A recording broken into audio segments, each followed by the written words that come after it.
guys, welcome to my channel. We are reading A Dog's Journey by W. Bruce Cameron. We are on chapter 25 and we are just gonna start reading. Chapter 25. Now things were entirely different.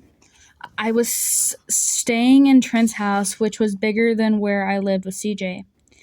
I still took dog walks, though. A woman named Annie came over every day with a happy, fat, yellow dog named Harvey and let herself into Trent's house and took me with her.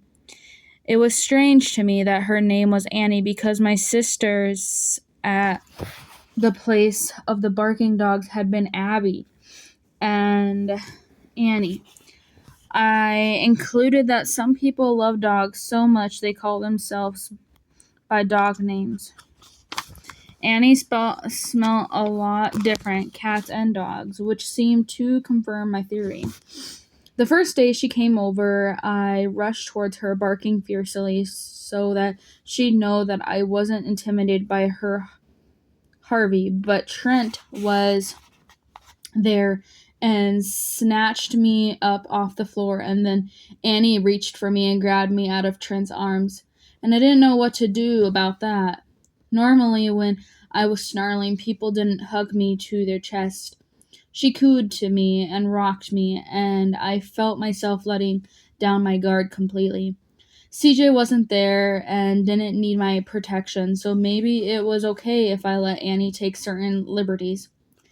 Annie and Harvey and I walked with other dogs, but Annie did it wrong. We didn't stop to get Katie on the way, though.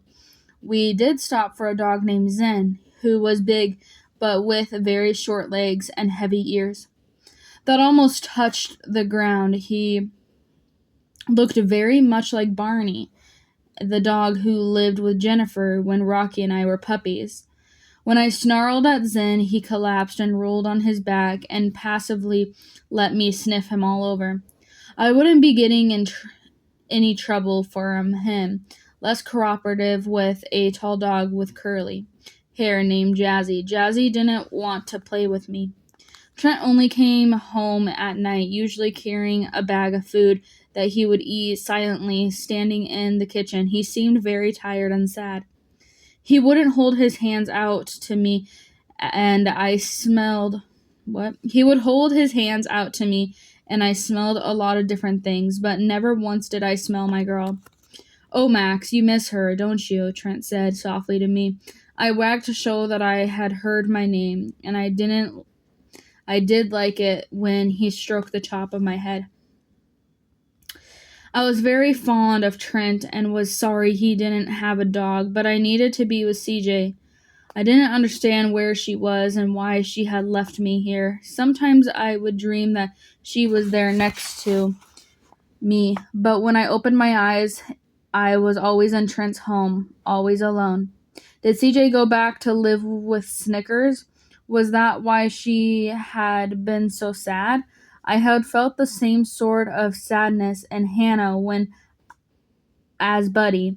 I had been taken to the vet for the last time.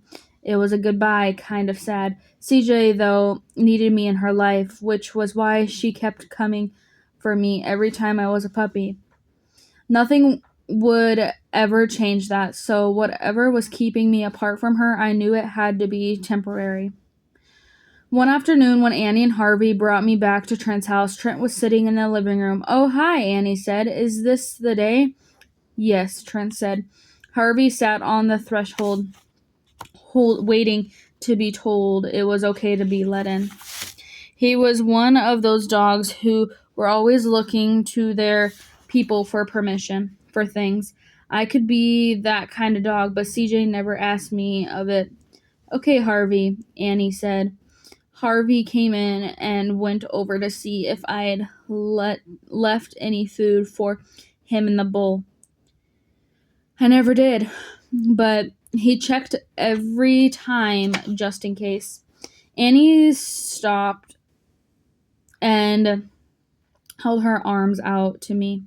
and I sheepishly went to her and let myself be cuddled, while Harvey stuck his big, friendly nose in her face and got cuddled too. You have a good day today, Max. When Annie left, Harvey went with her without a backwards glance. Look what I have for you here, Max, Trent said. It was like a crate, only the sides were soft. Trent seemed really excited to show it to me. I sniffed it carefully. When I was Molly, the crate had been much bigger, but then again, so had I. Thinking of being Molly and the disorienting trip I once took in a crate made me wonder if we were going to see CJ. When Trent told me to get into the soft crate, I went without complaint, though. I could barely see out of the small mesh coverings one end. It was a little disconcerting when he picked the whole thing up, so different from when people gathered me in their arms and lifted me off the ground. We took a car ride. Both Trent and I sat sitting in the back seat. I was frustrated that he didn't let me out of the soft crate so I could look out the window and bark at any dog I might see. The car was warm, though, which was nice compared to the windy, wet, cold air that flowed into the soft crates when Trent and I left his building.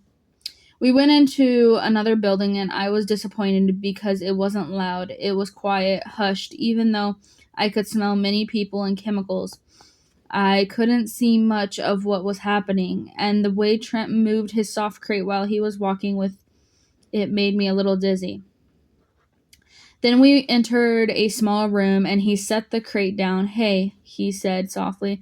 I heard the rustling. Hi, someone said in a weak, cracking voice. I brought someone to see you, Trent said. He fumbled with a soft material of a crate and I licked his fingers through the mesh, eager to be let out. Finally, he reached in and grabbed me. He hoisted me up in the air and I saw a woman lying in the bed. Max, the woman said, and that's when I realized it was CJ. Her smell was odd, sour, and covered with chemicals, but I recognized her. I struggled to get out of Trent's arms, but he held me tight. You need to be gentle, Max. Gentle, Trent said. Be careful. He carefully handed me to CJ, who reached for me with her warm, wonderful hands. I burrowed into her, moaning and crying a little. I couldn't help it. I was so glad to see my girl. Okay, easy, Max. Okay, easy, Trent said. He's okay. You missed me, didn't you, Max? Yes, baby, she said. I wonder why her voice was so thin and raspy. It didn't sound much like her at all. There was plastic leashes hanging on her arm, and the room echoed with the beeping noise that was very unpleasant. How are you feeling today? Trent asked. Throat still hurts from the tube, but I'm getting a little better. Still nauseated, CJ said. I wanted to sniff her up and down and explore all the strange new scents clinging to her, but her hands had a tension in them as they held me, willing me to be still. I did what she wanted. I know you think you look like crap, but compared to when you were in ICU, it's like you're ready to run a marathon. Your color is back to your cheeks, Trent said. Your eyes are clear. I'm sure I look fabulous, CJ muttered. A woman stepped into the room and I gave her a low growl to let her know CJ had a protection with her. No, Max, CJ said. Max, no, Trent said. He came over and put his hand on me as well, so that I was pretty effectively pinned. As a woman gave CJ something odorless to eat and a small cup of water to drink, it was actually very nice to have both of them holding me, and I remained still. What's his name? The woman asked. Max, Trent and CJ said together. I wagged. He's not supposed to be in here. Dogs are not allowed. Trent took a step in her direction. He's such a small dog, and he doesn't bark or anything. Couldn't he visit just for a minute? I love dogs, but I'm not gonna tell anyone, but if you get caught, don't you dare say I knew about it, the woman replied. When the woman left, Trent and CJ said, good dog. At the same time, I wagged. I could feel a lot of dark emotions in my girl, sadness and hopelessness, intermingled, and nuzzling her couldn't seem to lift her mood. She also was tired, exhausted, even, and soon her hand was no longer holding me, but just resting, held there by gravity. I was confused. Why was CJ in the room? Even more perplexing and upsetting with the fact that Trent soon called me and pulled me away from CJ by my leash. Well, come back in a few days, Max, Trent said. I heard my name but didn't understand. Good boy, Max. You go with Trent. No, I don't bring him back. I don't want to get in trouble with the entire medical establishment, CJ said. I wagged at being a good boy. I'll be back tomorrow. Sleep tonight, okay? And call me anytime if you can't sleep. I'm happy to talk, Trent said. You don't have to come here every day, Trent. I know that. We went back to Trent's house. Over the next several days, Annie still came to take me for walks with Harvey and Jazzy and Zen, but now when Trent returned home in the evening, I could faintly pick out CJ's scent on his hands among all the other odd smells. We went back to the little room a day or two later, and CJ was still taking a nap in the same bed. She smelt a little better, though, and I was sitting up when Trent let me out of the soft crate. Max, she called happily. I bounded to her arms, and she hugged me. There was no longer a leash on her arm, and the beeping noise has stopped. Close the door, Trent. I don't want Max getting in trouble. While CJ and Trent talked, I curled up in a ball under her arms, stacking claim to the spot on the bed, so that if Trent left, he wouldn't try to take me with him. I was dozing off when I heard the door open, and a woman said, "Oh my God!" from the doorway. I instantly realized the voice, Gloria. She swept into the room carrying flowers that she pushed at Trent as she went by CJ's bedside. Gloria smelled of those flowers, plus so many other sweet scents. It made my eyes water.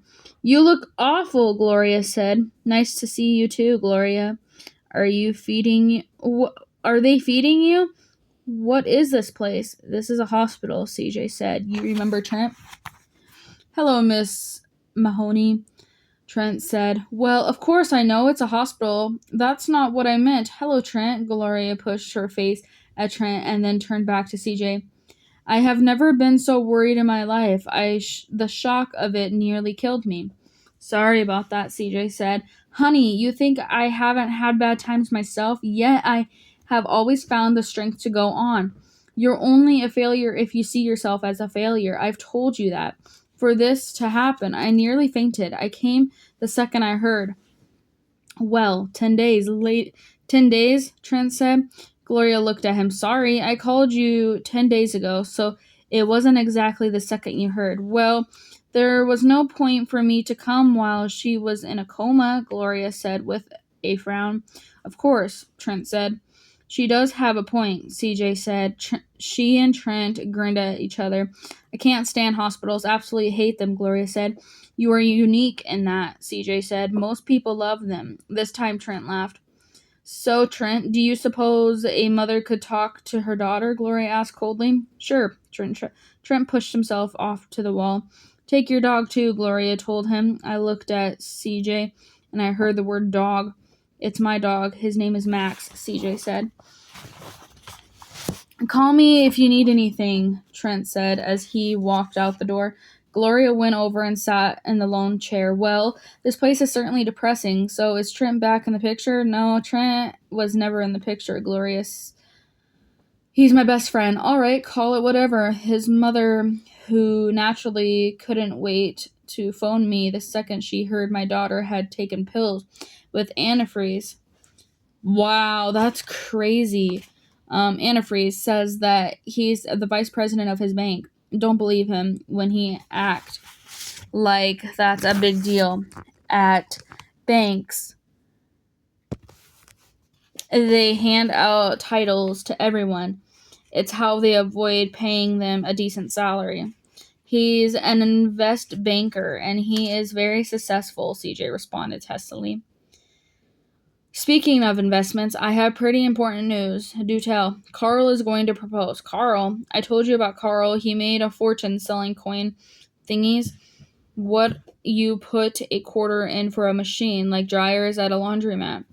He has a home in Florida with a 64-foot sailboat.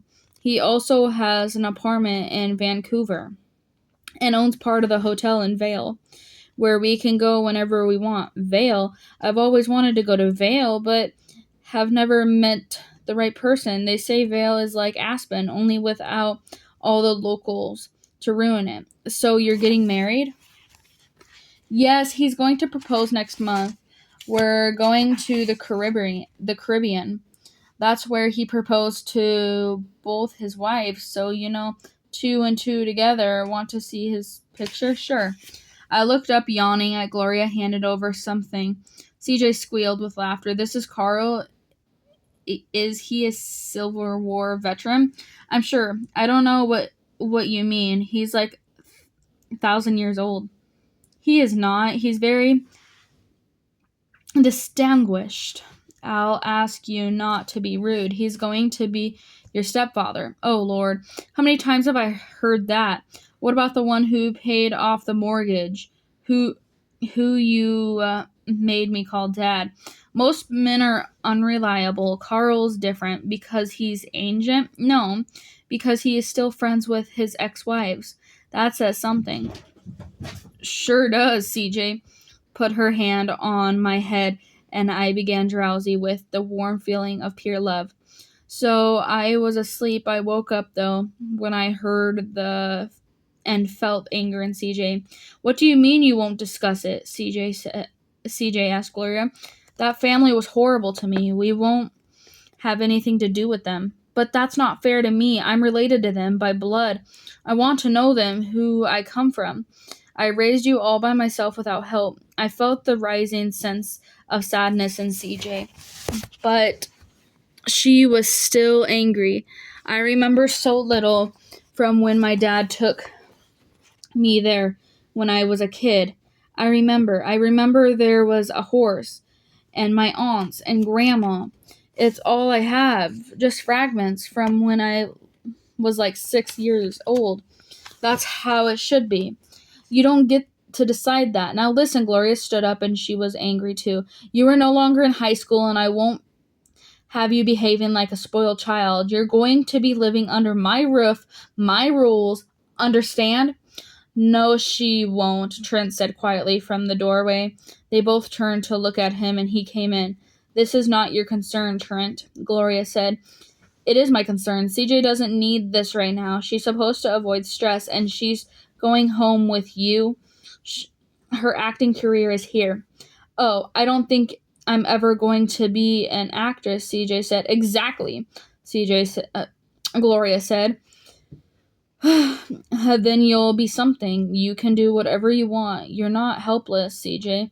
You get to decide. You have the power, Trent said empathetically. What are you talking about? Gloria asked coldly. You believe me, don't you, CJ? Trent demanded. I can't stay, Trent. I can't afford. I have more than enough room at my place. You can move into the spare bedroom until you're back on your feet. What about Lysol? Oh, Lysol, he laughed. We broke up, and I think this one's going to stick because I'm not begging her to take me back. I realized finally that what she likes is the drama and breaking up and getting back together and breaking up. It's like an addiction. When did this happen? The night before you dropped off Max? I wagged. I feel awful. You've been dealing with that, and I never asked, CJ said. It's okay. You've been a little distracted, Trent said with a worry grin. Can we please get back to the subject? Gloria demanded. Meaning what you want to talk about? CJ responded. No, that's not what I mean at all. I mean that we're leaving Wednesday. Arrangements have already been made, Gloria said firmly. You need to be with someone who believes in you. Me, I believe in you. I've always believed in you, Trent said. I could feel Gloria's anger getting worse. No one is going to accuse me of not believing in my daughter. I supported this whole ridiculous move to New York, didn't I? Supported it, CJ replied. You're not good for her, Gloria. She needs to heal. You're the last person who could help her with that, Trent said. I am her mother, Gloria said icily. Well, yes, you gave birth to her, that much is true, but she's a grown-up. Once a child grows up, your work is done. CJ, Gloria said. I looked at Gloria, who was staring at CJ, and then at Trent, who was looking at Gloria, and then finally at CJ, who was looking back and forth between them. Gloria put her hands on her hips. You never thanked me, all of the sacrifices I've made, she said bitterly. She turned to stack out, pausing in the doorway to glare at her daughter. I'll be back tomorrow, and we're leaving the day after, and as scheduled. There's nothing more to be said, she glared at Trent, by anybody.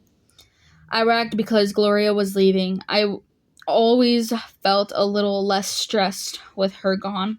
When Trent and I went back to his home that night, I wondered if this was a new routine. We'd sleep at his place, then go to CJ's new room with the slick floors. CJ seemed to prefer to live in smaller and smaller places. Trent tossed the rubber toy for me that bounced crazily across the kitchen, and I chased it and brought it back to him, and he laughed and told me I was a good dog.